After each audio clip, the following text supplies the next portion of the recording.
Hola, soy Miriam Tonietti desde la Sociedad Argentina de Nutrición. Les doy la más cálida bienvenida a esta sexta reunión científica que tendrá características especiales. Es un poquito más temprano que lo habitual porque tenemos una conferencia transoceánica. Pero no me tomo más tiempo, la voy a dejar a la doctora Lilia Cafaro, que es la coordinadora de la reunión, para que pueda presentarnos a los disertantes de esta jornada en un tema muy, muy interesante. Lilia, por favor.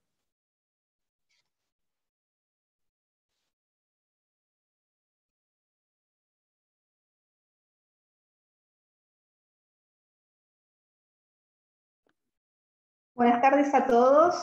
Para mí es un enorme placer estar coordinando esta mesa, la sexta reunión de la Sociedad Argentina de Nutrición, donde se tocará el tema sobre remisión de la diabetes tipo 2, qué evidencia tenemos.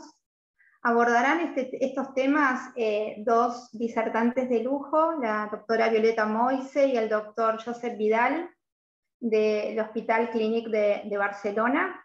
La doctora Violeta Moise es doctora en Alimentación, Nutrición por la Universidad de Barcelona, es graduada en Dietética y Nutrición, es licenciada en Ciencia, Tecnología de los Alimentos, también de la Universidad de Barcelona, tiene un máster en Alimentación, Nutrición y en Diseño e Innovación de los Alimentos, es profesora asociada de la Universidad de Barcelona, es docente e investigadora de la Unidad Funcional de Obesidad del Hospital Clínic de Barcelona, del cual forma parte desde el año 2000.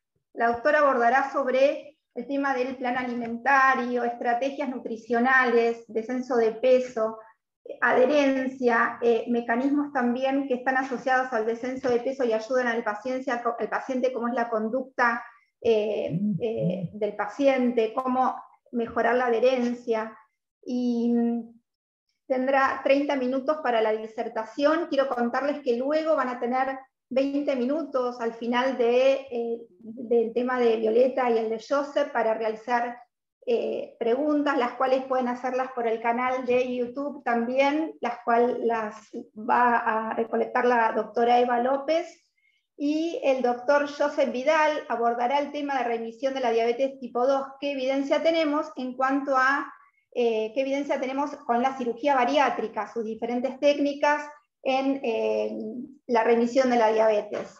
El doctor Josep Vidal es doctor en medicina de la Universidad de Barcelona, es profesor también de la Universidad de Barcelona, es desde hace 20 años médico de planta del Servicio de Endocrinología y Nutrición del Hospital Clínic de Barcelona, es director del Instituto Clínic de Enfermedades Digestivas y Metabólicas del Hospital Clínic de Barcelona, que agrupa los servicios de endocrinología y nutrición, aparato digestivo y cirugía general.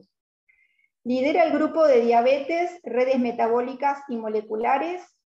Es desde el 2016 investigador principal del grupo de diabetes y enfermedades metabólicas. Ha ejercido como vocal de la Junta Directiva de la Sociedad Española para el Estudio de la Obesidad, CEDO, y desde el 2014 es miembro del cuerpo de editores de la revista Obesity Surgery. Su trabajo ha sido reconocido, entre otros, por la Federación Internacional de Cirugía para la Obesidad, IPSO, nombrándolo miembro honorario en septiembre del 2019. Bueno, ya están presentados, así que si quieren podemos comenzar con Violeta, si les parece. Estupendo.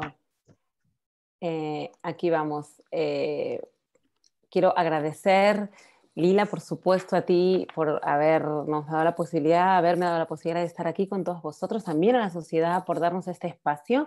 Vamos a hablar sobre este tema que, bueno, causa curiosidad, imagino, por ser, bueno, un escalón en el que, de hecho, se está trabajando hace muchísimos años, pero los resultados del estudio DIRECT han permitido, bueno, ha hecho que la gente se anime a llevarlo a cabo en diferentes áreas. Vamos a hablar pues del descenso de peso mediante el tratamiento no farmacológico y sobre todo centrándonos un poquito en el estudio DIRECT.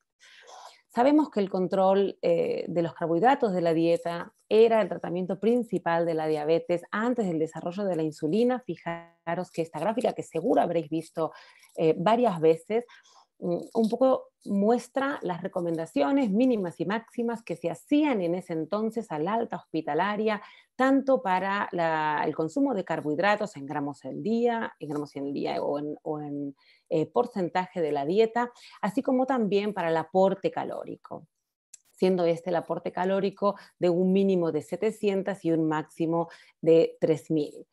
Es cierto que la terapia nutricional juega un papel fundamental en el control de la diabetes tipo 2 y a lo largo de los años estudios como el Diabetes Prevention Program o su análogo en los diferentes países, aquí tenemos varias gráficas de los diferentes países que llevaron a cabo estos estudios, han mostrado cómo el tratamiento intensivo de estilo de vida es un coadyuvante de tratamiento farmacológico o solo permite prevenir sobre la aparición de la diabetes tipo 2 a lo largo de la vida.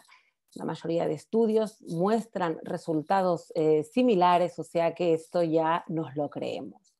También el estudio Look Ahead, que sería como un segundo paso del Diabetes Prevention Program, en este caso americano, mostró o estudió los beneficios de una pérdida de peso moderada para mejorar esos factores de riesgo cardiovascular en personas que también tenían sobrepeso y obesidad con diabetes.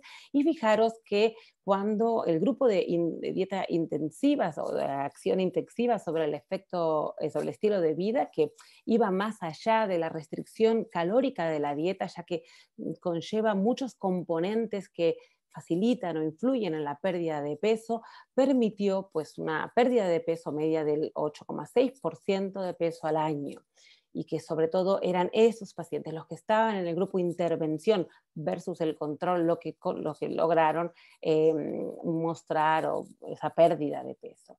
También de este estudio derivaron otros análisis, como vemos aquí, donde muestran mejoras significativas en parámetros que marcan los indicativos de las comorbilidades. Pero antes, en el 91, Rena Wynn muestra el análisis o tuvo interés en saber el efecto, en conocer el efecto de la very low calorie diet, de las dietas de muy bajo contenido calórico sobre ese control glucémico en personas con diabetes tipo 2. Para eso llevó a cabo un estudio donde comparó pacientes dentro de un grupo conductual, Behavior Therapy, versus un grupo de pacientes que tenía o estaban sometidos a very low calorie diet, también con tratamiento conductual. Fijaros que el estudio tenía una intervención de unas 20 semanas. En el grupo conductual la restricción calórica era de 1000 a 1500 calorías versus el grupo de very low calorie diet, donde la restricción calórica era muy marcada comparado con lo que ahora entendemos o se apoya, se sostiene lo que debería ser una very low calorie diet. En ese entonces era de 400 calorías, que duró, como vemos, unas 8 semanas de intervención, y ya alcanzando las 20 semanas, que era lo que sería esa fase que estaban comparando, pues las calorías se volvían a igualar con el Behavior Therapy, para así mantenerlo durante un año a unos seguimientos al orden de unos 1000 o 1500 calorías. En ese momento estudió a unos 15 o 16 pacientes en cada grupo. Fijaros que eran pacientes que tenían un índice de masa corporal elevado de 38 más o menos, y tenían unos años de evolución de su diabetes entre el 7,8 años, casi 8 años o 6 años, y que la mayoría de ellos estaba con antidiabéticos orales. En ese entonces, como decíamos, este enfoque no tenía la intensidad conductual o del estilo de vida que tienen ahora, pero sí había un seguimiento bastante intensivo. De este estudio se observaron que la evolución del peso fue superior al very low calorie diet, en el grupo de very low calorie diet, pero hasta el final de la intervención, hasta esas 20 semanas, equiparándose durante el año de seguimiento. Si bien en este grupo de very low incluso tanto a corto como a largo plazo, se mostraron mejoras en el control glicémico, y aparentemente en ese caso lo atribuían a un aumento de la secreción de la insulina, pero la autora concluía diciendo que necesitaba más estudios para confirmar estos resultados obtenidos. Y si hacemos unas consideraciones sobre la reducción calórica que postula Taylor en estas revisiones que hizo antes de publicar su estudio, bueno, pues propone que mediante una dieta de bajo consumo energético, como ya vemos y bueno, conocemos más o menos, ha sido posible elucidar la secuencia de esos cambios fisiopatológicos que conducen a la aparición de la diabetes tipo 2, dado que manteniendo ese balance energético negativo, proponían que se produciría una reducción profunda del contenido de grasa hepática que permitiría normalizar el funcionamiento de ese hígado y por lo tanto de la diabetes. Y que sabemos además que estudios clínicos y también fisiopatológicos demostraron que esta diabetes tipo 2 está mayoritariamente causada por el exceso potencialmente reversible de grasa del hígado, de la acumulación de grasa en el hígado y en el páncreas. En cuanto al hígado, bueno, pues este mal funcionamiento debido a ese exceso de grasa produce que haya un aumento de la producción de glucosa, mientras que la célula beta del páncreas parecería entrar como en un modo de supervivencia y deja de funcionar por el estrés metabólico está producido por esta grasa.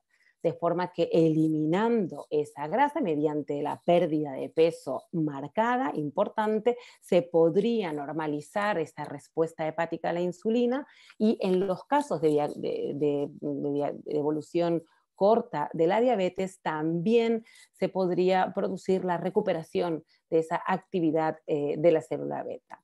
Eso, sobre todo, como decíamos, se podría potencialmente dar en varios individuos por ese proceso de rediferenciación del que hablan.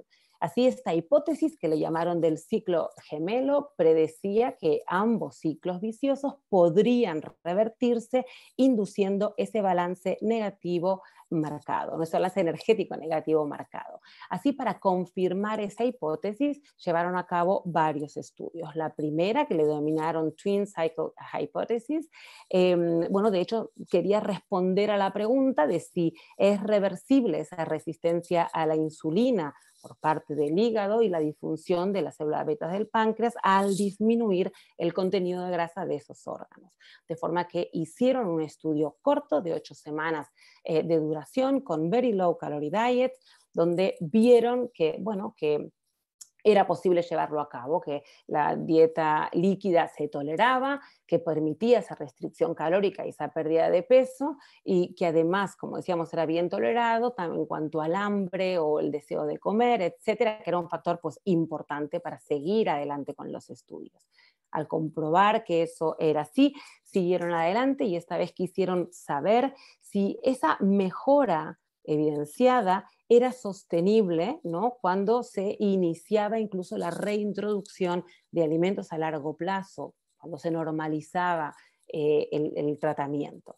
Para eso hicieron otro estudio con una muestra un poco más grande, de 30 pacientes, digamos, incluyeron pacientes con grados de duración de la diabetes muy amplio, hasta 23 años de duración de la diabetes, y este estudio lo llevaron durante 6 meses de duración. Lo que vieron mediante este estudio, que le llamaron el Counterbalance Study, es que aplicando proponiendo esta dieta de muy bajo contenido calórico durante estas 8 semanas, permitieron una pérdida de peso marcada, que fue pues, similar en el grupo, y lo que querían con este estudio era observar los cambios fisiopatológicos que se daban entre aquellas personas que respondían y los que no respondían. Aquí vemos en las gráficas A y B de los resultados de este estudio, donde se ve claramente aquellas personas que todavía habiendo perdido el mismo peso no responden igual igual a la hemoglobina glicosilada y a la glucosa plasmática en ayunas, de forma que pudieron identificar estos grandes grupos, entendiendo como respondedores aquellos que se definieron por alcanzar esa glucosa plasmática en ayunas de 7 milimol por litro antes o digamos después de en la fase de mantenimiento, después de estar en la dieta de reintroducción de alimentos. Y también sirvió para identificar, como decíamos, a los no respondedores, que fueron aquellos que tenían una duración mayor de su diabetes y que tenían un daño ya severo en la función de la célula beta. Así, una vez vistos estas primera y segunda preguntas, que eran pues decisivas, quisieron ir más allá y saber si eso era extrapolable a la vida real. Y para eso plantearon el estudio, el DIRECT, que se llevó a cabo en atención primaria, y del cual recogieron datos de 2 años y ahora los vamos a ver brevemente. También quisieron saber si había evidencia de que el páncreas, que el contenido de grasa del páncreas era el causante de la actividad de la célula beta, de esa disfunción de la célula beta, y por lo tanto hicieron otros 2 estudios, uno en cirugía bariátrica y otro, bueno, que estudiaba de una manera compleja y mecanística esa función de la célula beta. Así pues, llegamos a lo que es el estudio DIRECT. Este estudio que se llevó a cabo en atención primaria, como digo, con todos los condicionantes que ello implica, fue un estudio randomizado donde se compararon pacientes, un grupo de pacientes que seguía su tratamiento el de siempre, el estándar, versus, que fue el control, versus el grupo de dieta altamente hipocalórica o very low calorie diet. Incluyeron a personas, a pacientes de 20 a 65 años, en este caso limitaron a menos de 6 años de duración el tiempo o de evolución de su diabetes, porque ya vieron previamente que eso era un factor muy determinante, y además con un índice de masa corporal entre 25 y 45, que no estén tomando insulina durante el periodo del estudio, y así es como incluyeron unos 150 pacientes en cada grupo. Como vemos, el grupo constó de varias fases. La primera fase fue una fase donde se eliminaron los fármacos, tanto antidiabéticos como antihipertensivos, en los pacientes que iban a hacer la dieta de muy alto contenido calórico. Aquí el contenido de la dieta era de alrededor de las 850 calorías, estaba hecho mediante fórmulas para limitar la capacidad, bueno, el pensar, la toma de decisiones, etcétera, y para estandarizar también el tratamiento. Tenía una duración temporal flexible que no era menor de 12 semanas, pero podía llegar a las 20 dependiendo de la tolerancia del paciente. En una segunda fase, era la fase donde ya pasados esas 6 u 8 semanas comienzan a reintroducir alimentos, y eso conllevaría ya a la tercera fase, más allá, que duraría desde las 8 semanas hasta los 2 años, la fase de mantenimiento, que como tal requiere pues un enfoque intensivo, con visitas mensuales, individuales, de 30 minutos de duración con el profesional, con el terapeuta, y también incluía una serie de estrategias que le llamaron de rescate, que de hecho este plan de rescate estaba desde el inicio, cuando había, bueno, alguna recaída o cuando la persona recuperaba cierta cantidad de peso. Bien definido en el protocolo. El objetivo primario aquí era que pierdan hasta 15 kilos de peso y daban remisión de la diabetes cuando se obtenía una hemoglobina glicosilada menor al 6,5% después de eliminar la medicación. En esta gráfica vemos en rojo la evolución ponderal de los pacientes que permanecieron en el estudio durante estos 2 años. Vemos en otros colores pues, pacientes que se han ido perdiendo durante el camino. Vemos que los que permanecieron, todavía haber una cierta dispersión, como es de esperar, pues pierden una gran cantidad de peso. En esta gráfica de aquí a la izquierda vemos los pacientes que alcanzan ese objetivo de más de 15 kilos de peso. Vemos el grupo control, donde hay muy poquitos individuos, ninguno durante el primer año, que alcanza esta pérdida de peso, y que para el grupo intervención al primer año es un 24,2% de pacientes que alcanza esta pérdida de peso de 15 kilos, mientras que a los 2 años esto baja al 11,4%. En cuanto a remisión de la diabetes, también es importante el número de pacientes que remiten tanto al año como a los 2 años, siendo de un 45% durante el primer año y esto baja un 35% el segundo año. Me parece también interesante esta otra gráfica donde vemos la remisión al primer y segundo año para los diferentes tipos o cantidades de pérdidas de peso. Obviamente, cuanto más peso se pierde, mejores son los resultados, pero es interesante ver cómo gente que pierde poco peso también al primer y segundo año, pues ya se observa que pueden o que han remitido de su diabetes.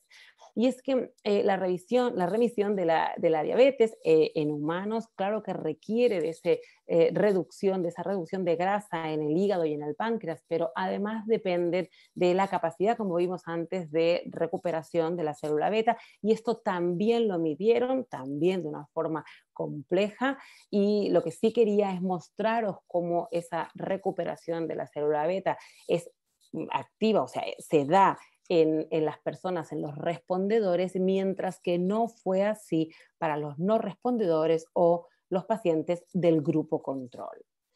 Esta pérdida de peso, esta remisión de la diabetes también conllevó otras mejoras significativas claras, como en el resto de comorbilidades, y no solo en las comorbilidades clínicas, sino bueno, también en la puntuación de calidad de vida, que se llevaron a cabo mediante más de un test para cruzar datos, etcétera. O sea que obviamente, como es de esperar, encontramos mejorías en todos los niveles que fueron evaluados.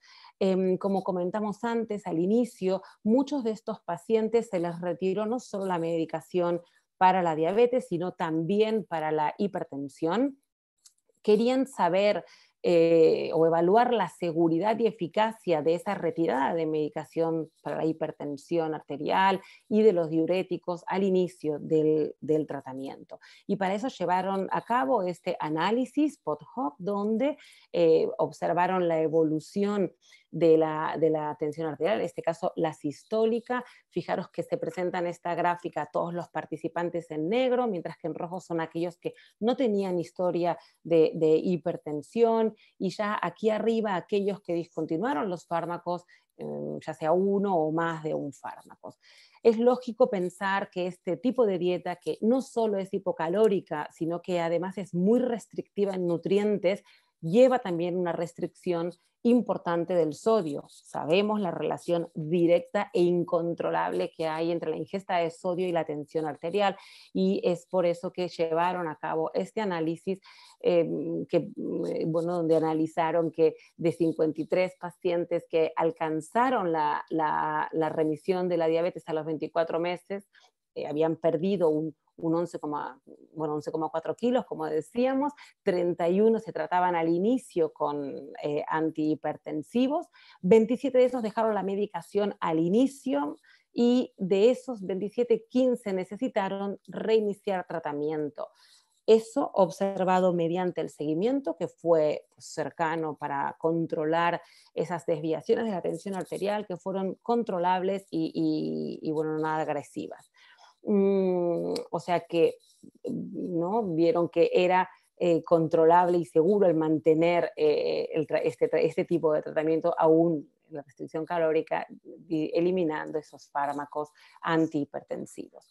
Pero como decía al inicio, no solo se llevaron a cabo estudios en atención primaria, sino que también en la práctica clínica, en este caso Jamie Art, que es un endocrinólogo de North Carolina, llevó a cabo este estudio en su clínica privada de Estados Unidos, este estudio que, como decíamos, también comparaba sustitutivos de las comidas hasta alcanzar una dieta muy bajo contenido calórico versus una restricción calórica también basada en alimentos. Esto lo llevó a cabo durante unas primeras 26 semanas intensivas para hacer otras 26 semanas de seguimiento. Como es de esperar, y replicando también datos del DIRECT, vemos cómo la eficacia de los sustitutivos de las comidas es más importante en el grupo de Very Low comparado con el control, y eso es así también al final del estudio, a la semana 52.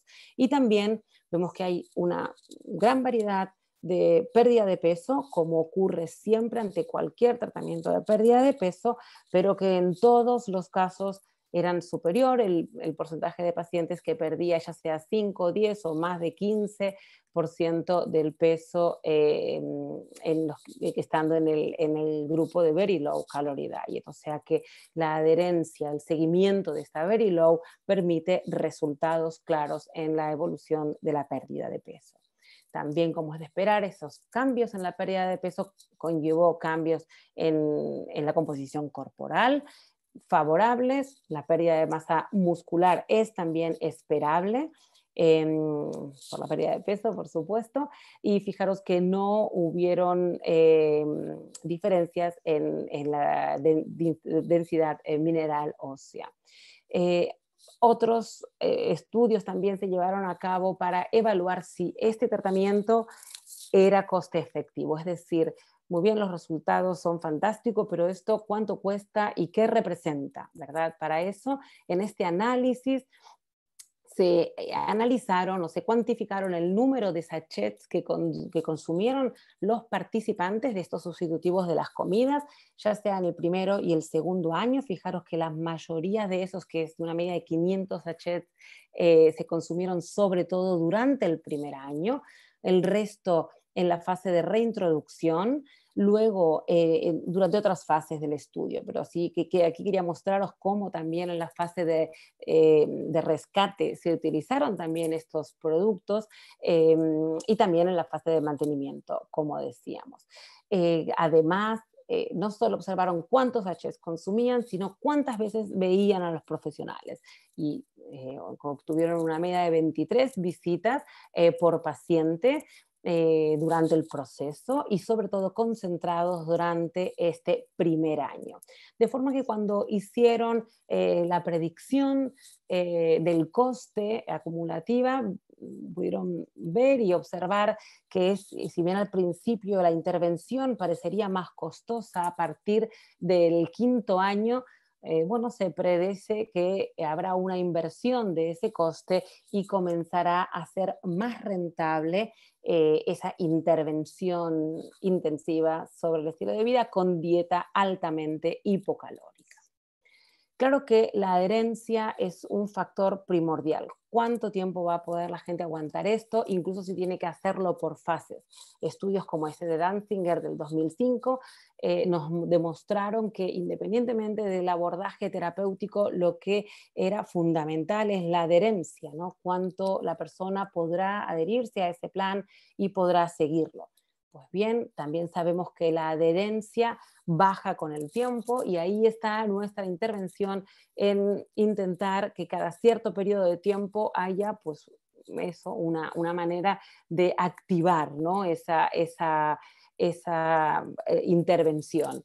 De hecho, ya lo hacen los pacientes por sí mismos, que cuando empiezan uno y otro tratamiento es una manera de estar activos ante su problema y por eso van empezando tratamientos distintos, dietas distintas, etc. Tiene como su ciclo marcado y ahí está nuestra capacidad de diseñar propuestas terapéuticas que puedan de alguna manera mantener un efecto sostenido aquí.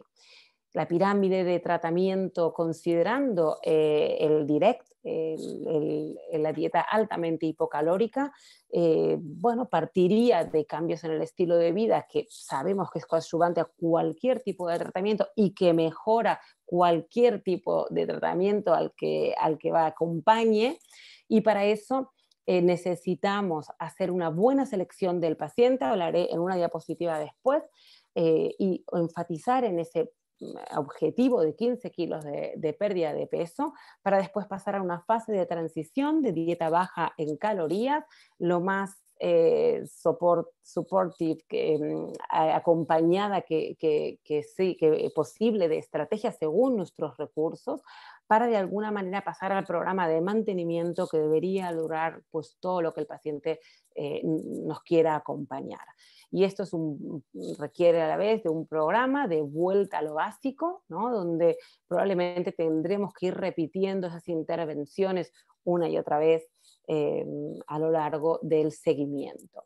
Aquí tendríamos aquellos componentes de un programa intensivo sobre el estilo de vida, que no vamos a entrar en detalles, pero sabemos que hacen referencia al contacto con el profesional, a la importancia de restringir las calorías, por supuesto a la actividad, pero también a la automonitorización, tanto de ingesta como de peso, y de la necesidad del programa de cambio de conducta, del apoyo psicológico que tanto necesita el paciente, donde se establezcan unos objetivos claros y se den la capacidad de ayudar al paciente a desarrollar habilidades y estrategias que le permita mantener enrolado en el plan.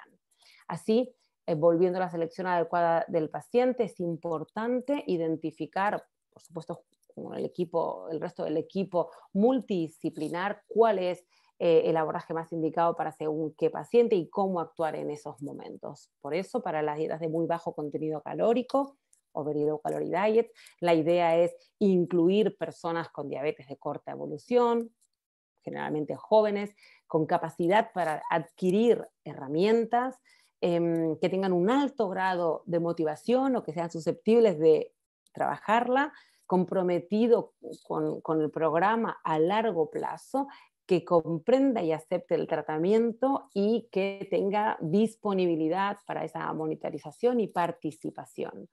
Luego, las dietas de bajo contenido calórico, bueno, requieren, o en este caso las dietas de bajo contenido en hidratos de carbono, bueno, pues que sería otra opción terapéutica, podrían darse en un público más amplio, y el mantenimiento siempre ante cualquier abordaje y, como decíamos, combinando las estrategias de las que hablábamos anteriormente.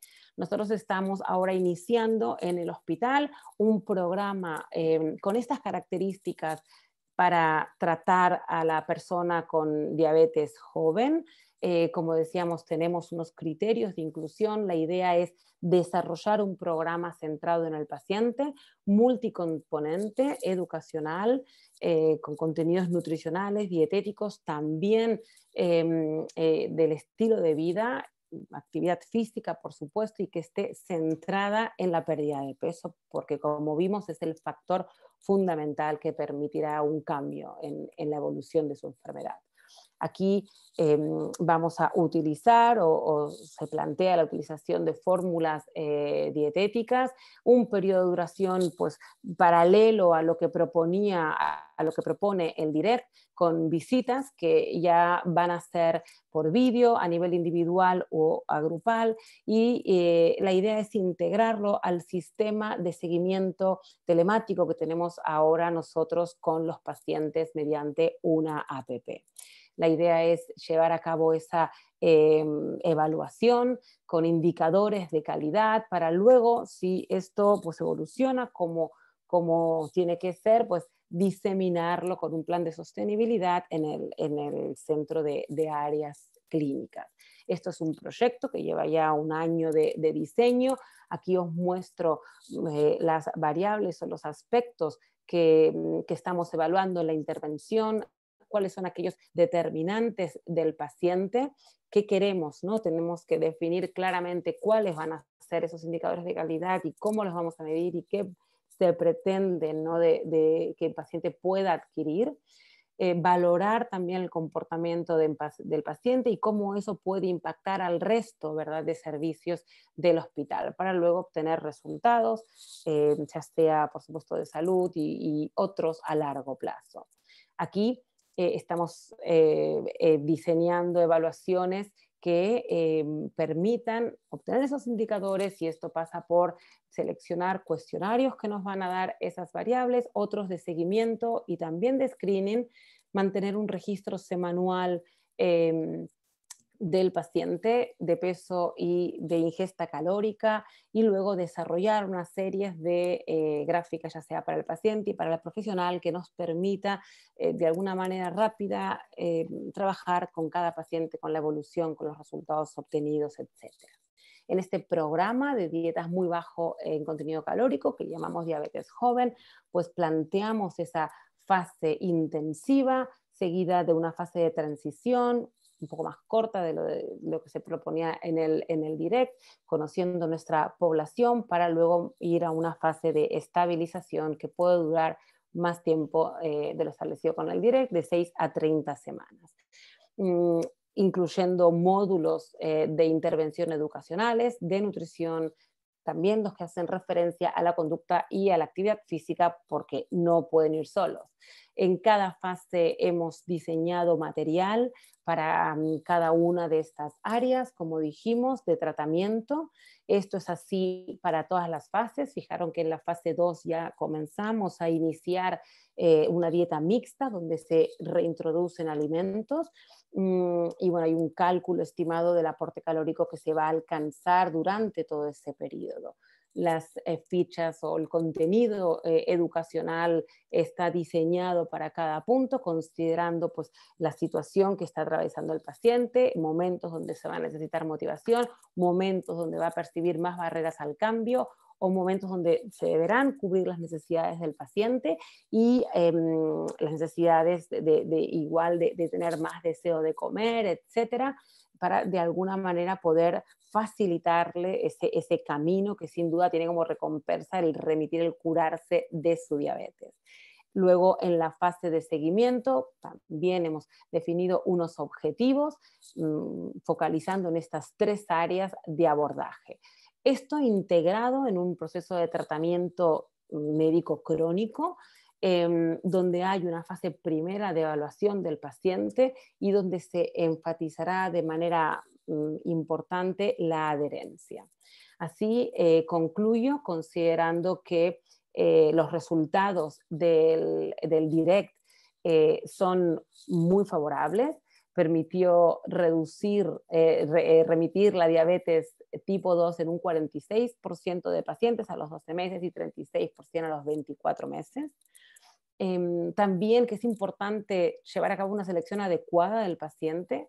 Hay mejores resultados en pacientes que se diagnostican pues de manera que se han diagnosticado más pronto, o sea, de menos evolución. La intervención al final es rentable. De hecho, ahorra costes para la asistencia sanitaria, también visto muy a largo plazo. El programa mostró seguridad y eficacia ante la retirada del tratamiento farmacológico de la hipertensión arterial también. Es un programa centrado en el paciente, multicomponente y multidisciplinar, focalizando a largo plazo, y debería estar integrado en un programa más amplio que incluye tratamientos farmacológicos y, por supuesto, también en un futuro cirugía bariátrica. Y, por supuesto, la necesidad, enfatiza este programa la necesidad de individualizar el plan terapéutico, por eso los rangos, ¿no?, de que se propone pasar de una fase a otra, pues tienen cierta flexibilidad. Y con esto, creo que es mi última diapositiva, me despido hasta el momento que hagamos la discusión y doy paso a Fer. Muchas gracias, Violeta. Entonces damos lugar al doctor Josep Vidal. Y las preguntas las vamos a formular al final. Mientras comparto pantalla, buenas tardes a todos y encantado de poder participar. Entiendo que ahora estoy compartiendo la pantalla. ¿Sí? Vale, entonces yo voy a Gracias a todos por estar aquí. Yo voy a tomar el tema un poco donde lo dejó Violeta, ¿no? Y un poco discutir el sentido de la cirugía metabólica en el campo de la remisión de la diabetes tipo 2 y de alguna manera si hay vida después del direct, ¿no? Para la cirugía metabólica, ¿no? Entonces, el estudio direct claramente, ¿no? Como mostró Violeta, es una flor naciente que marca una posibilidad de un nuevo camino en el tratamiento de determinadas personas con diabetes tipo 2. Y eso basado, solo por recordar lo que ella acaba de explicar fantásticamente, como siempre, los resultados que muestro en esta diapositiva en la siguiente, ¿no? Tras ese programa de pérdida de peso tras una dieta altamente hipocalórica, cuyo objetivo primario era conseguir más de 15 kilos de pérdida de peso, que esos 15 kilos corresponden para los escoceses a lo que llaman una stone, ¿no? Es la medida de esas que tienen solo los ingleses y una stone son 15 kilos.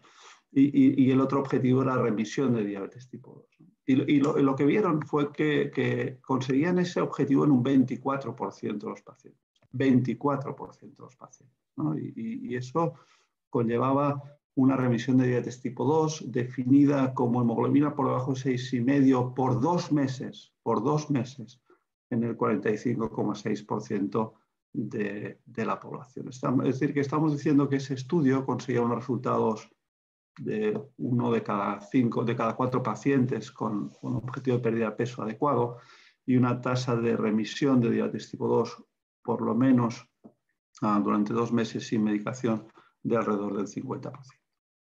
Bueno, mirando un poco más ese primum movens o el factor fundamental en la pérdida de peso, en la remisión, pues quedaba claro que eso podía ser la pérdida de peso, como comentó Violeta, y incluso había pacientes que conseguían remisión con pérdidas de peso algo menores, ¿no? Siendo significativo pues, el porcentaje de pacientes que conseguían remisión cuando se perdían más de 10 kilos, entre 10 y 15 kilos el 57%, y prácticamente el 90% de los pacientes que perdían más de 15 kilos. Es decir, que el estudio direct claramente pone encima de la mesa el hecho de que si uno es capaz de conseguir una pérdida de peso importante, en este caso mediante un programa de restricción una alta restricción calórica, pues si consigue esa pérdida de peso, eso es muy probable que se traduzca en remisión de diabetes tipo 2. Y como también comentó Violeta y se ha publicado en distintas publicaciones del estudio direct, ¿quién responde? Pues responde aquel en quien la grasa hepática pues se reduce, en quien esa grasa ectópica en el páncreas se reduce, y aquel que tiene una reserva pancreática suficiente como para que esa deflexión de grasa ectópica pues se acompañe de una mejoría significativa en la secreción de insulina. Llegados a este punto, yo podría poner esta diapositiva, ¿no? ¿Qué hay de nuevo, viejo? ¿No? Porque en el fondo todo lo que muestra el estudio direct yo diría que lo sabemos, ¿no? Y también lo sabemos de la cirugía bariátrica. La cirugía bariátrica mejora la tolerancia a la glucosa y por tanto asocia remisión de diabetes tipo 2 gracias fundamentalmente a la pérdida de peso, no a efectos mágicos, hormonales y de otro tipo, sino fundamentalmente debido a la pérdida de peso. Y ese es un objetivo relevante de la cirugía bariátrica, ¿no? Y entonces estos datos que muestra aquí son los estudios hechos por el grupo de Sam Klein en la Universidad de Washington en San Luis. Y ahí lo que vieron fue comparar el impacto de una pérdida de peso equivalente del 18% tras dieta o bypass gástrico sobre la tolerancia a la glucosa y sus determinantes. Y lo que vieron en estos gráficos que se muestran ahí de las curvas es que las líneas con los puntos blancos, que correspondían antes de la cirugía, o la línea con los puntos negros, que corresponden después de la cirugía o después de la intervención dietética, delimitaban un área bajo la curva que, a pesar de que tenía una forma distinta tras la intervención dietética que tras la intervención del bypass, el área bajo la curva, es decir, la tolerancia a la glucosa, un estimador de la tolerancia a la glucosa, el cambio que se producía era comparable tras dieta que tras bypass gástrico, ¿no?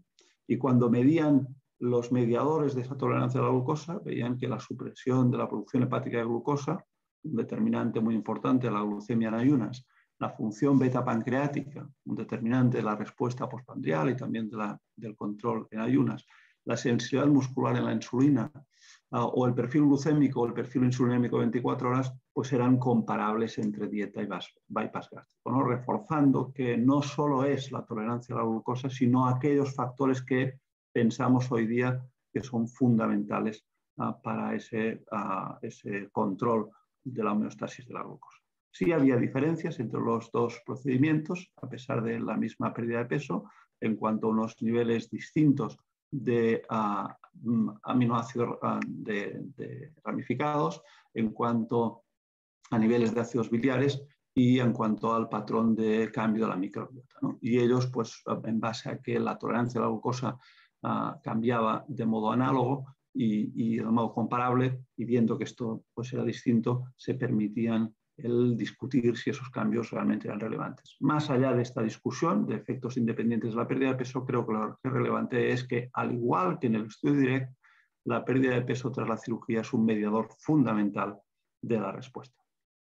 La otra cuestión es quién mejora, ¿no? Y ahí ha habido distintas propuestas de algoritmos de predicción, y yo, pues como cada uno aquí pues, intenta vender su caso, yo explico el caso del Individualized Metabolic Score, que es un score que desarrollamos en colaboración con la Cleveland Clinic de Estados Unidos y el doctor Alminia. Ahí lo que hacíamos era, bueno, cogimos una serie de pacientes que tenían diabetes tipo 2 y valoramos cuál era la remisión y el grado de control de su diabetes tras 7 años.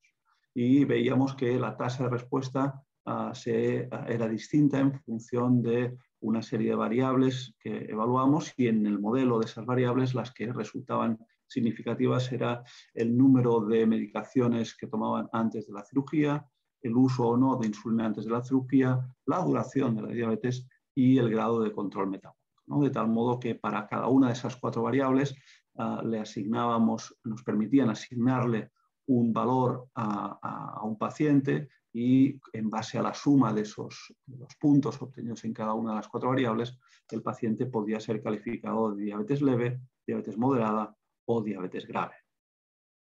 La tasa de remisión varía también tras la cirugía y, como en el estudio DIRECT, en función de si la diabetes es leve, moderada o grave, ¿no? Y como vemos en el gráfico de más a la izquierda de la pantalla, la diabetes leve tras bypass, que es la barra roja, o tras gastrectomía vertical, pues se remite a los 7 años alrededor de entre un 70 y un 90% en función de la técnica quirúrgica. Para cuando la diabetes es moderada, pues entre un 25-30% y un 60%, y cuando la diabetes es grave, pues no va más allá del 12%, sea cual sea la técnica quirúrgica y sin diferencias entre ellas. Y lo mismo sería, podríamos decir en cuanto a la consecución de un objetivo de control metabólico de hemoglobina por debajo de 7, insisto, tras 7 años de seguimiento. Si yo cojo el Individualized Metabolic Score y lo intento aplicar a los pacientes que participaron en el estudio DIRECT, no de manera individual, sino, digamos, el promedio del estudio, podría decir que, en base a lo que está publicado en los artículos, pues más o menos el porcentaje de medicaciones antes de la intervención, porque EFO violeta, que se le retiraron al iniciar la intervención, era de 1 y por tanto le corresponderían 12 puntos y medio. Ninguno llevaba insulina, 0 puntos. La duración de la diabetes se situaba alrededor de los 3 años, 17 puntos, y el grado de control metabólico se situaba había un 33% de los sujetos que tenían una hemoglobina por debajo de 7 al inicio, es decir, que haciendo una ponderación daría 10 puntos y medio, y por tanto podríamos decir que era una diabetes que estaba a caballo entre la leve y la moderada, con una puntuación no mayor de 40 puntos. Bien, si eso lo llevo a las tasas de remisión que uno esperaría tras la cirugía, no voy a discutir si son mayores o menores, porque son estudios distintos, pero para una diabetes que estaría entre leve, para una técnica como el bypass, o moderada, pues estaríamos hablando de tasas de remisión entre el 60 y 90%. Recordemos que la tasa de remisión se situaba alrededor del 80% para aquellos pacientes que eran capaces de perder una alta cantidad de peso, ¿no? Entonces, un poco, ¿por qué pierdo el tiempo? ¿Por qué dedico el tiempo a discutir los resultados del estudio DIRECT que ya presentó Violeta, ¿no? ¿Cuál es el problema con esta cuestión? ¿Por qué la flor no es tan bonita como aparenta, ¿no? Bien, pues porque como también dijo Violeta, cuando uno mira esto a lo largo del tiempo, pues la flor parece que ya no brilla tanto, ¿no?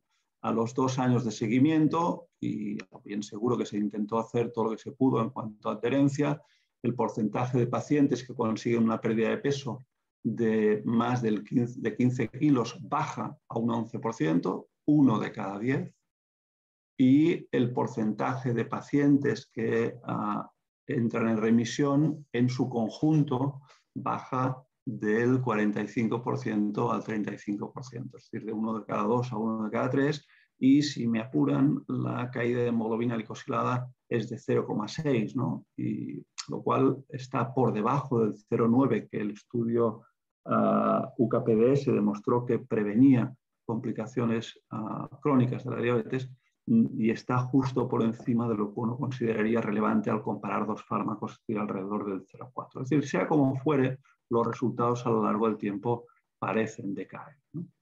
Y por tanto, diría que el estudio DIRECT, de alguna manera, en cuanto a lo que sería la fase de pérdida de peso, consigue un 24% de los pacientes consiga ese objetivo de pérdida de 15 kilos. Por tanto, diría que no diría que voy a ser pocos, pero no un gran número. Y en cualquier caso, en la fase de mantenimiento del peso perdido, parece que ese porcentaje pues aún es más bajo.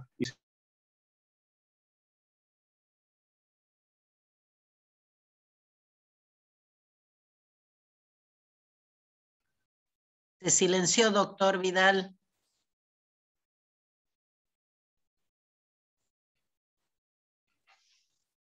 Silenciar. Vale, perdón. Si, como decía, el porcentaje de pacientes que consiguen eso en el estudio DIRECT es bajo, si lo comparo con lo que le pasa tras la cirugía, con lo que está publicado tras la cirugía, en datos a 2 años y a 6 años del estudio de Ted Adams sobre una serie de pacientes operados en Utah, pues a los 2 años, si miro en este gráfico que muestra el histograma de distribución del porcentaje de peso perdido en intervalos de 5%, pues más allá del 15%, a los 2 años lo pierden el 98% de los pacientes operados de cirugía bariátrica, y a los 6 años el 96% de pacientes operados de cirugía bariátrica, insisto, en comparación con el 25% a 2 años del estudio DIRECT.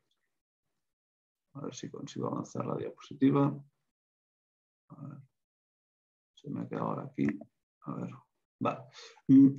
La pérdida de peso es importante porque en una adecuación reciente del algoritmo de predicción del DRM, que es otro de los algoritmos de predicción de remisión de diabetes, el grupo de Gertrude Mingrone ha demostrado que, aparte de la duración, el número de medicaciones y la hemoglobina glicosilada antes de la cirugía, la pérdida de peso que se produce tras la cirugía es también un predictor, y de hecho es el segundo predictor en importancia en su evaluación, y permite una tasa de predicción adecuada de alrededor, un área bajo la curva del 90%, es decir, una tasa muy buena.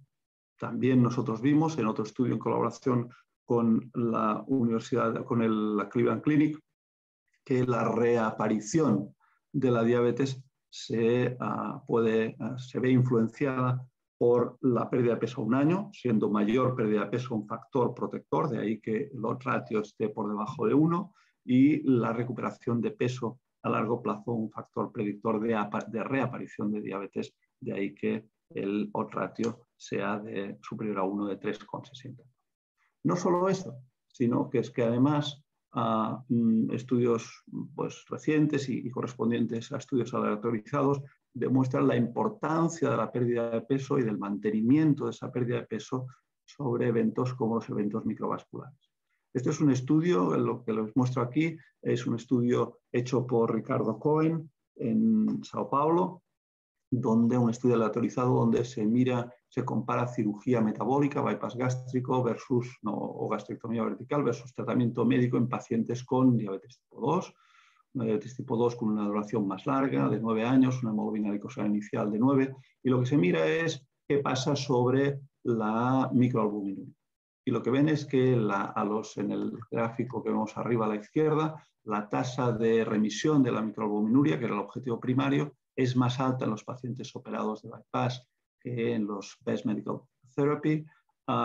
Eso es a pesar de que los cambios en hemoglobina glicosilada no son muy marcados, solo de 0,4%. Ahí hubo un alto uso de incretin miméticos inhibidores de SGLT2.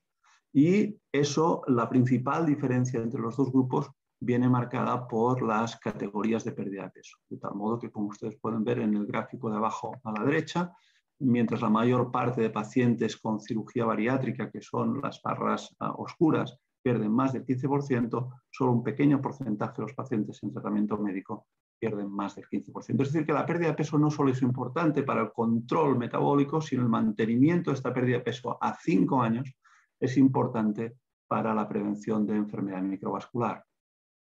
Sabemos también que la diabetes, que la pérdida de peso o que la cirugía bariátrica es importante para la prevención de cáncer. Y esto está demostrado no específicamente en una cohorte de pacientes con diabetes tipo 2. Aquí los datos que muestro son de una cohorte en que el 35% de los pacientes tenían diabetes tipo 2, pero otra vez sabemos que, y estos son datos del mismo grupo publicados en otro artículo independiente, que cuanto mayor es la pérdida de peso, mayor impacto hay sobre la aparición de cáncer. ¿Y por qué saco el cáncer a colación? Pues porque obesidad no es solo diabetes, hipertensión y enfermedad cardiovascular. De hecho, en esta diapositiva lo que muestro es la evolución en las causas, en la distribución proporcional de las causas de muerte en personas con diabetes tipo 2 en comparación con personas sin diabetes tipo 2. Es verdad que la enfermedad cardiovascular o es verdad que el cáncer siguen siendo más prevalentes en personas con diabetes que sin diabetes. Pero lo que podemos ver es, si vemos el gráfico de la izquierda, es que mientras que en el año 2001 el 44% de las muertes en personas con diabetes eran por enfermedad cardiovascular, hoy solo son el 24%. Mientras que el cáncer, que representaba el 22% de las causas de muerte, hoy representa el 28% de la mortalidad en estos individuos. Y esa distribución, insisto, distribución porcentual, no en valores absolutos, es parecida a la de la población sin diabetes. Es decir, que evitar la aparición de cáncer es una de las siguientes fronteras en el tratamiento de la aparición y la mortalidad por cáncer, es una de las siguientes fronteras en las personas con diabetes. Y ahí la cirugía, la pérdida de peso asociada a la cirugía mantenida a lo largo del tiempo, pues ha demostrado un impacto importante. Y finalmente, un tema sobre mortalidad, ¿no? Sobre mortalidad. En este estudio se demuestra que en comparación con un grupo, es un estudio retrospectivo del registro sueco de cirugía bariátrica y de diabetes, donde están cruzados los dos registros, lo que se ve es que las personas sometidas a cirugía bariátrica han tenido una mortalidad a lo largo del tiempo que es hasta un 58% menor que aquellas personas que no han sido sometidas a cirugía bariátrica, y eso también pues no solo es mortalidad por cualquier causa, sino también por enfermedad cardiovascular.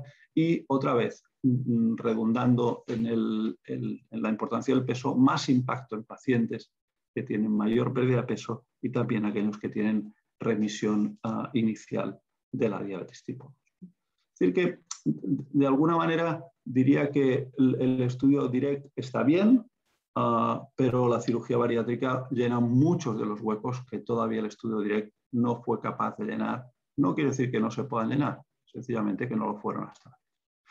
Yo soy endocrinólogo, no soy cirujano, aunque hable de la cirugía, pero me preocupo de poder ofrecer a mis pacientes la mejor alternativa, entonces ahí pues puedo preguntar, oye, ¿y yo cómo puedo ayudar? Y probablemente pues regando el efecto de la dieta con el efecto de un fármaco, ¿no? A lo cual Violeta también se refiere, ¿no?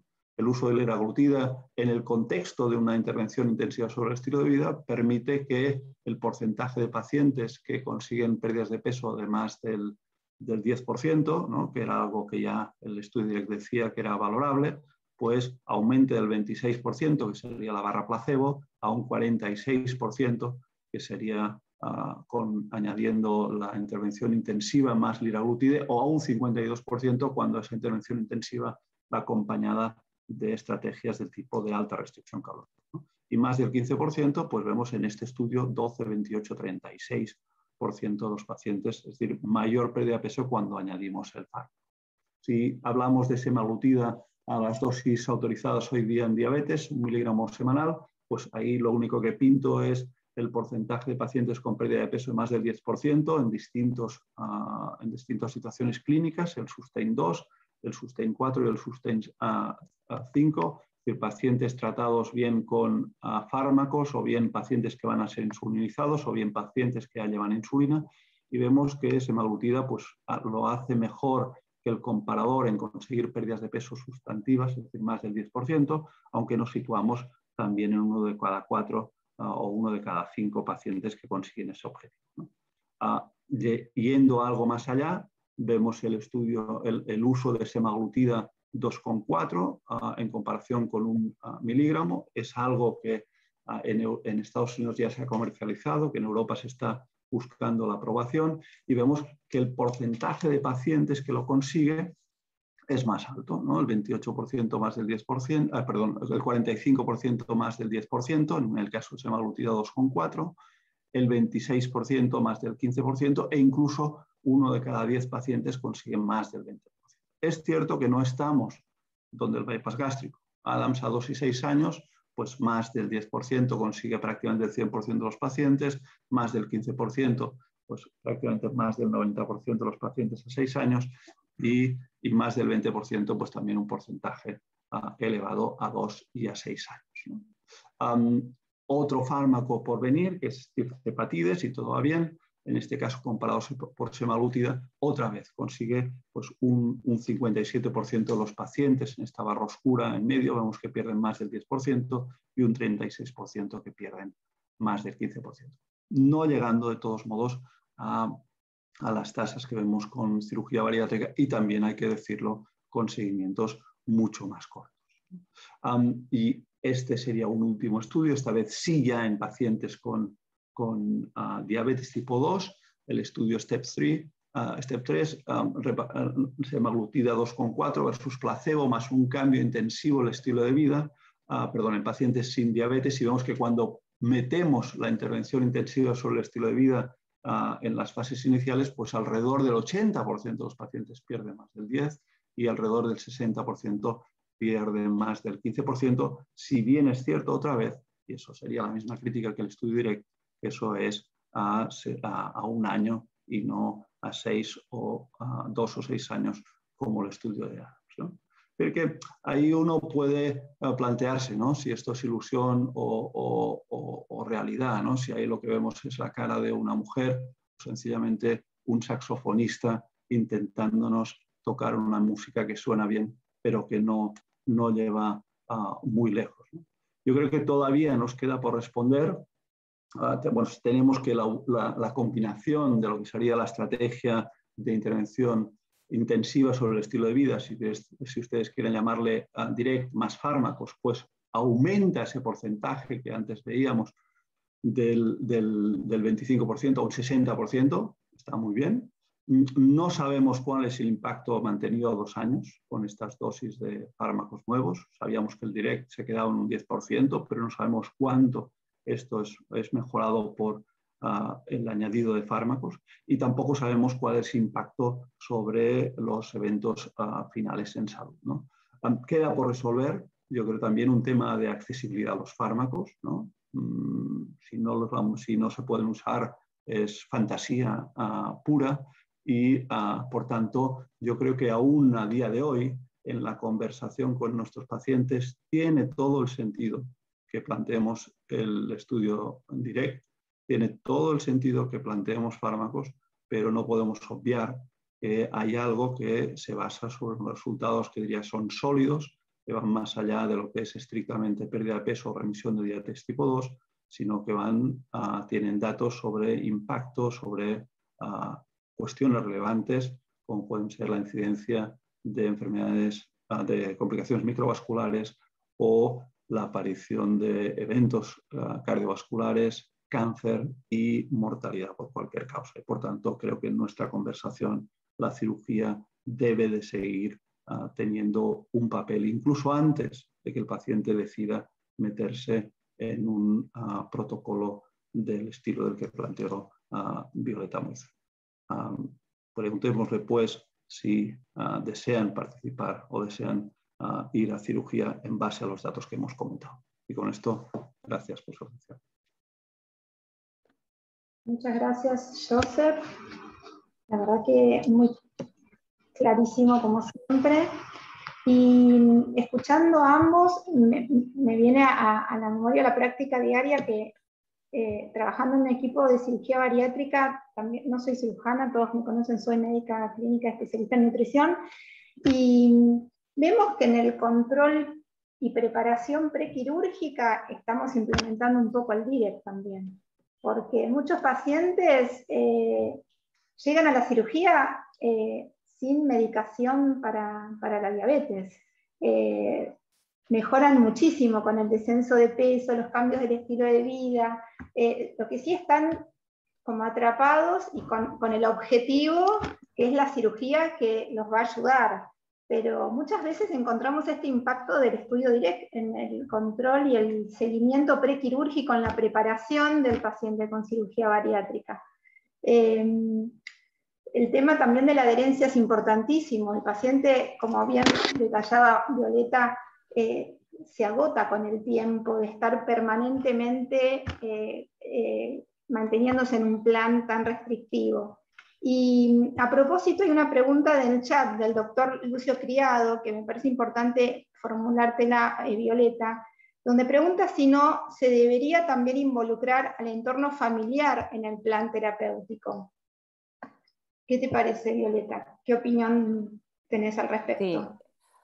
Bueno, claro que ha de salir, ¿no? En la conversación, cuando presentas el programa, pues tiene que salir el apoyo, ¿no? de la familia, y tal vez involucrarla cuando veamos que pueden ser una barrera o que pueden optimizarse, ¿no? Sacamos algo positivo de involucrarla. Igual veo más el apoyo del paciente en otros tipos de abordajes. Igual en del diabetes joven, pues bueno, dependería, o en nuestro caso lo hemos planteado, si representa una barrera, ¿sí?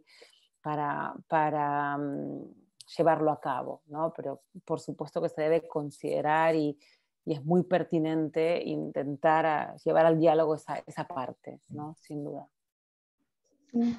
Yo quisiera hacer un comentario sobre lo que dijo antes Lilia en relación a estamos haciendo el direct antes en la preparación, ¿no?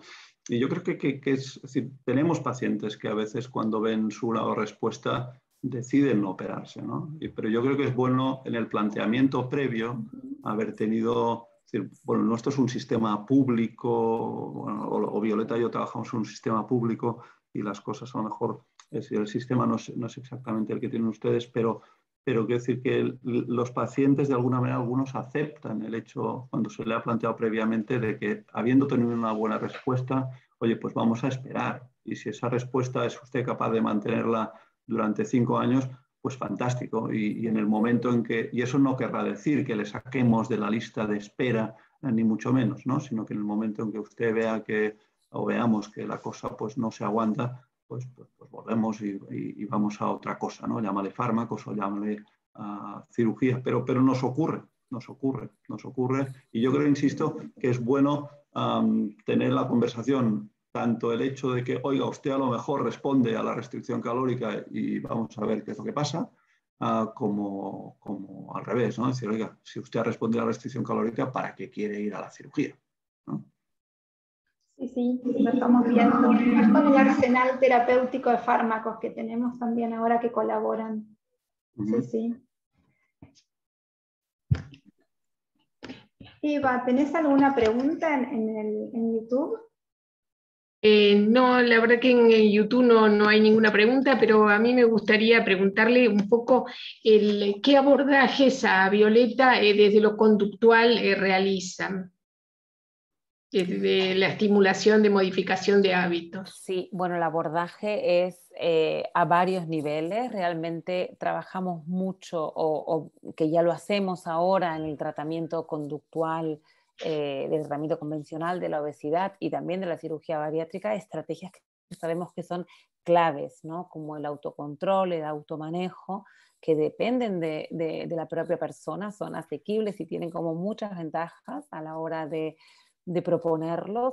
Creo que esos abordajes están un poco infravalorados porque igual no dedicamos demasiado, por el paciente, porque igual no les dedicamos bastante tiempo a explicar por qué son importantes, ¿no?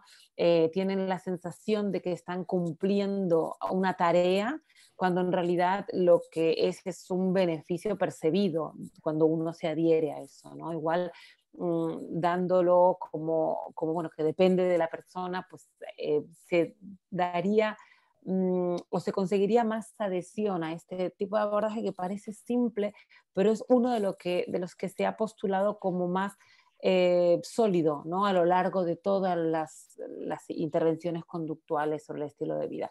Luego, por supuesto, autoeficacia y automanejo, trabajar esos aspectos y siempre trabajando el refuerzo positivo y haciendo, bueno, el feedback, ¿no? Positivo en base a la entrevista motivacional, que es como trabajamos nosotros, con una cooperación conjunta, es decir, trabajamos juntos armando los objetivos. No es obviamente paternalista, son decisiones compartidas y bueno, si bien es muy difícil cuantificar cuánto es mejor este abordaje que otro, es sin duda más llevadero, es más respetuoso y digamos que no debería haber otra manera de llevar a cabo esta negociación, ¿no? A largo plazo. ¿Tienen experiencias de uso de tecnologías de la comunicación y la información como refuerzo, como facilitadoras del automanejo? No propias a nivel institucional, digamos, a algunos pacientes sueltos, pero sabemos por la literatura que son válidas, son útiles y sin duda contribuyen a conseguir mejores resultados. A propósito de continuar con lo que estaba contando Violeta, el doctor Lucio Criado comenta si no deberíamos también entrenarnos en ser influencers para los pacientes, ¿no? Y ayudarlos en el cambio conductual. Sí, claro, sin duda hay que entrenarnos en todo, ¿no? Para este tipo de abordaje, pero de manera transdisciplinar, ¿no? Como decimos siempre, los que estamos en un equipo multidisciplinar. Pero lo mejor ser un poco influencer de naturaleza, es decir, un profesional ha de tener esa, que se dedique a esto y que, ¿no? Y que haga este tipo de intervenciones, ha de sentir empatía por los pacientes, ¿no? de estas características. Esto casi es más una apreciación personal, pero he aprendido más, por ejemplo, de aquellos profesionales que se ve que tienen, ¿no? un perfil o más empatía o que, bueno, simplemente nacieron para tratar obesidad o enfermedades crónicas versus otros que igual consiguen hacer un antiterapia, ¿sí? O sea, para responder un poquito a lo que comentaba Lucio, creo que es más importante conocer cómo no hemos de actuar para tener una buena relación con el paciente y bueno, y todo lo que podamos formarnos en cómo influenciar su estilo de vida para que sea más favorable, pues mucho mejor.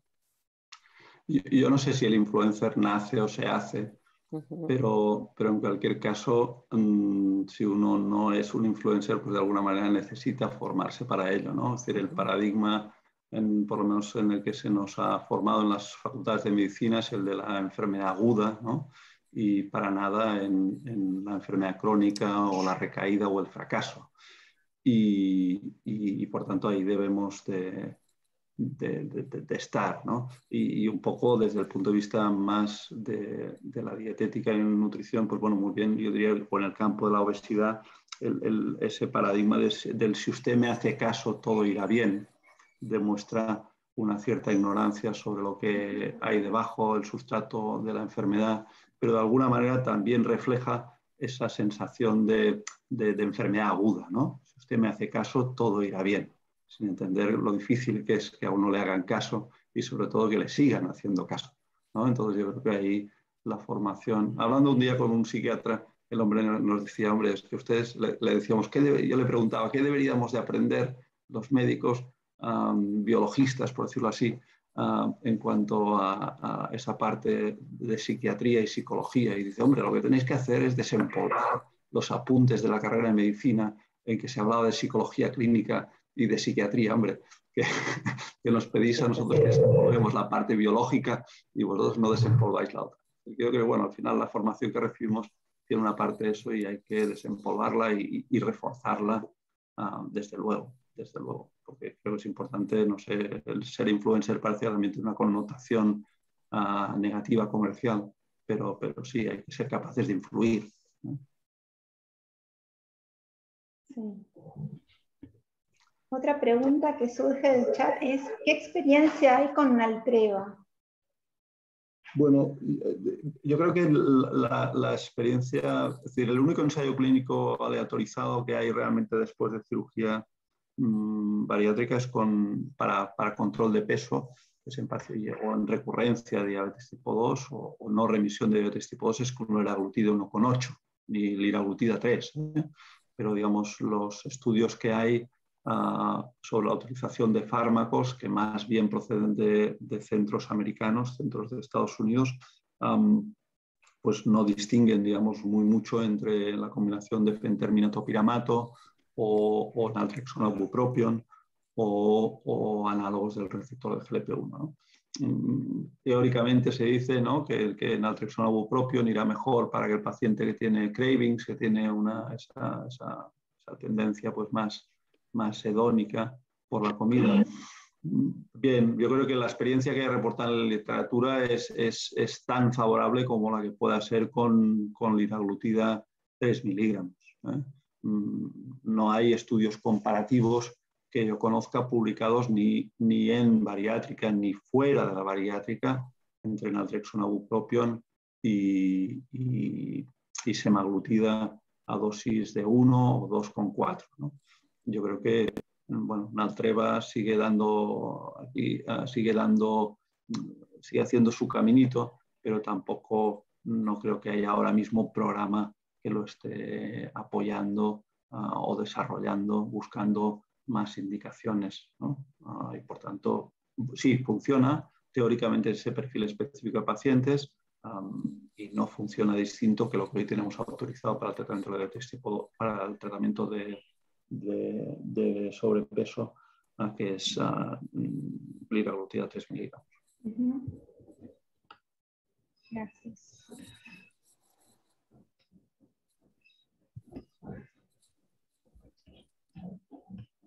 Eva, ¿tenés alguna pregunta en el...?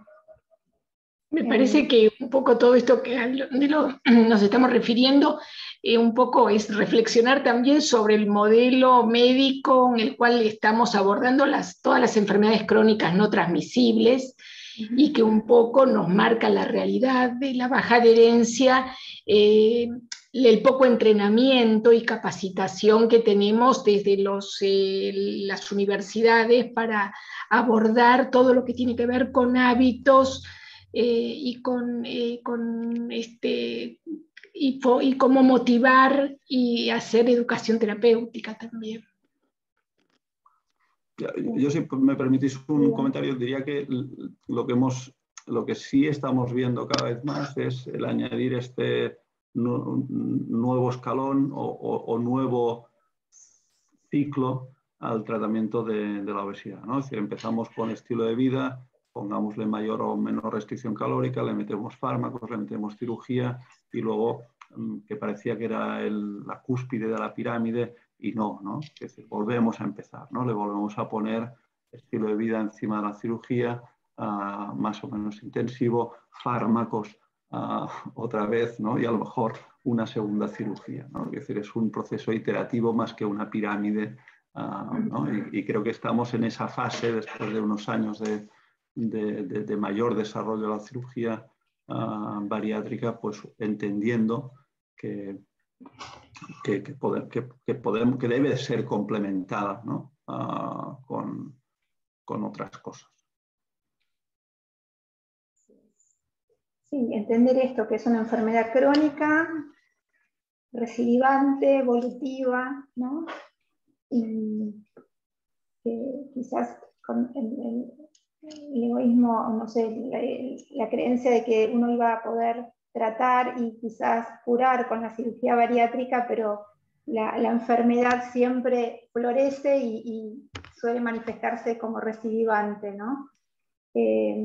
Por suerte, últimamente tenemos más herramientas terapéuticas. La verdad que los fármacos bien indicados y en conjunto siempre con el plan alimentario, y también remarcar la actividad física. La actividad física es un pilar importantísimo, no solo para el descenso de peso, sino también para el mantenimiento del descenso de pesos. Y este es un punto muy difícil de a veces agregar en la terapéutica. Tienen mucha resistencia, y uno, por más que trate de adaptarlos a, bueno, aunque sea algo que te guste, que lo puedas sostener en el tiempo, pero siempre tienen como una innato que no pueden adherirse al plan a la actividad física. Y quizás tengamos que entender esto, ¿no? Que hay una predisposición a la no actividad física en ciertas personas, y que no es algo que no tienen voluntad, ¿no? Que quizás no lo podemos medir ahora, y más adelante sí, como por ejemplo el hambre, ¿no? ¿Cómo medimos el hambre?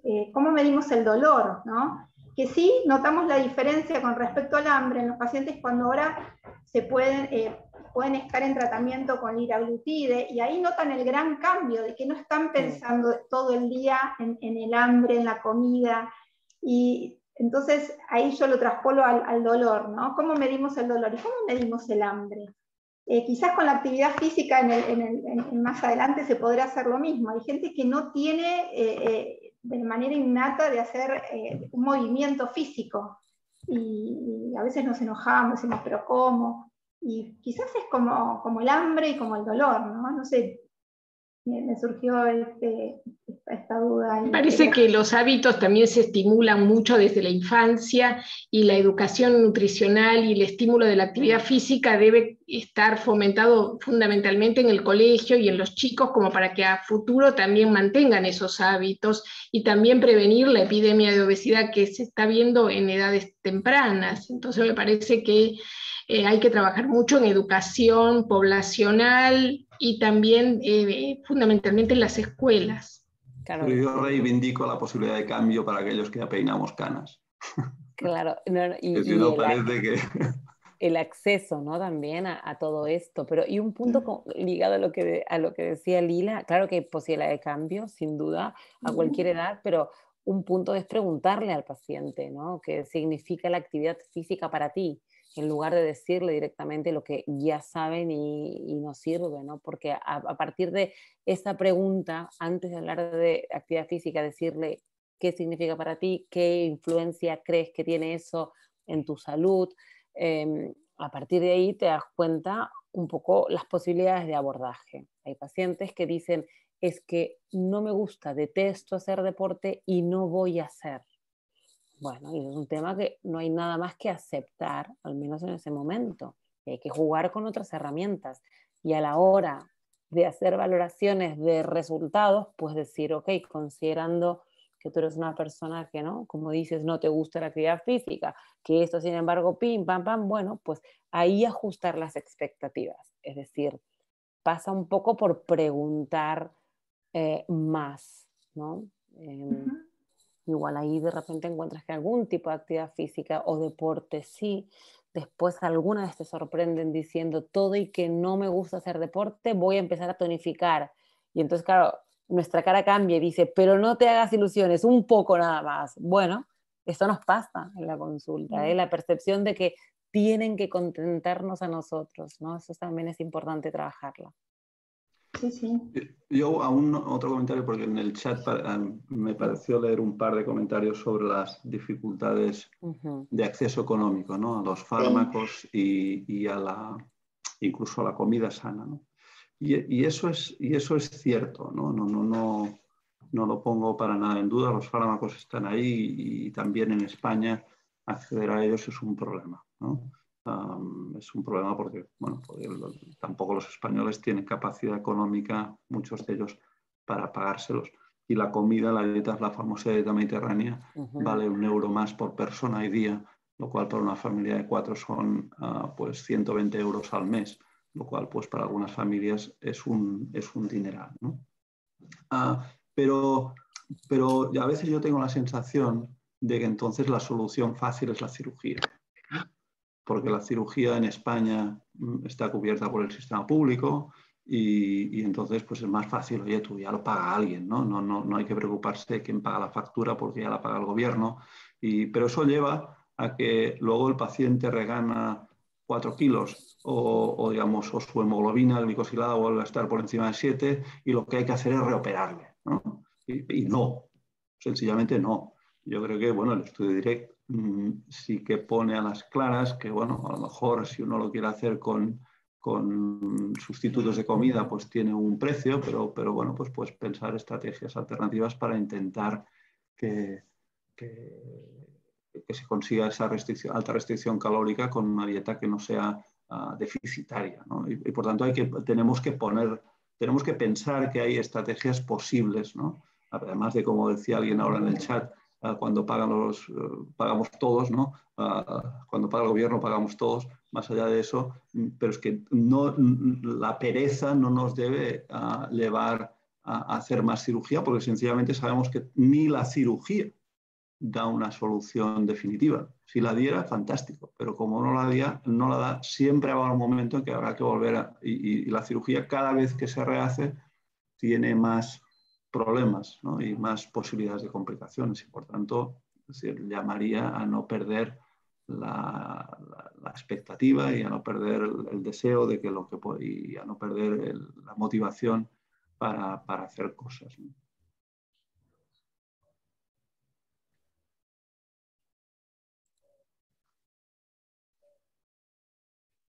Sí, acá pone la doctora de la Plaza que el obeso come sin apetito, que no lo tenemos que olvidar en cuanto a eso de la reganancia de peso en las cirugías, ¿no? Sí, bueno, como decía Lila, yo no sé por qué come el obeso, ¿no? Que cuesta medir el hambre, cuesta decir esa parte de motivación y el cerebro hedónico y el cerebro homeostático están mucho más conectados de lo que parece y hasta los olores estimulan el hipotálamo, ¿no? Con lo cual, digamos, esa separación se hace compleja. Pero bueno, también, yo sé, antes de darle un fármaco, antes de reoperarle o antes de hacer una cirugía, pues como decía Violeta, igual que le preguntamos sobre el ejercicio físico que representa para él, pues también hay que abordar el comer, ¿no? La prescripción dietética también puede ir seguida a seguir a la valoración de las motivaciones por las cuales eso está ahí y bueno, y a partir de ahí intentar hacer un plan personalizado que no solo son calorías, sino es estrategias para la adherencia, ¿no? Y eso incluye evidentemente las motivaciones. Y es francamente muy importante no dar cosas por supuestas, ¿no? Eso es crítico.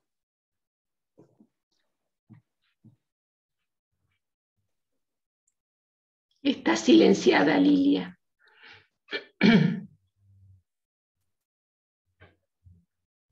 Eva, si te parece, vamos finalizando. Sí, vamos finalizando, estamos en horario y la verdad que para ellos es unas cuantas horas más, así que les agradecemos mucho que nos hayan acompañado, ha sido un gusto. y no sé si querés decir vos las palabras finales. Está también la doctora Emilia Antonietti, que seguramente quiere hacer el cierre. No, también podemos...